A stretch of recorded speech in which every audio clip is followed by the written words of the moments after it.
Good morning. Welcome again to Morning Devotions. Thank you again for our time together. I'd like you to come back with me to the book of Ephesians chapter 5 and listen to what Paul says to what could have been the greatest church of his generation, and really the church that became the center of Christianity. When Christianity moved from Jerusalem, it really focused in Asia, especially like the capital church of the world would have been Ephesus.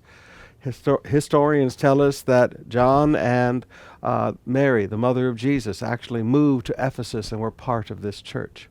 So he writes to this church, beginning in chapter 5, verse 3. But sexual immorality and all impurity or covetousness must not even be named among you, as is proper among the saints. All right, so there are things that are not proper. It should not even be named among you. It should not be something that is part of anybody's life. It's not proper. So in your margin of your Bible, write things not proper among God's people. These things are not proper among us. Sexual immorality, impurity, covetousness. These things aren't proper. But then he talks about things that are out of place. Verse 4, let there be no filthiness or foolish talk or crude joking, which are out of place, but instead let there be thanksgiving.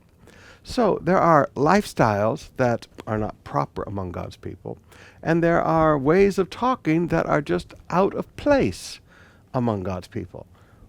Coarse joking, foolish talk, filthy language. These things are just not part of who we are. So sit down one day and just underline in your Bible, things not proper among God's people, things out of place among God's people.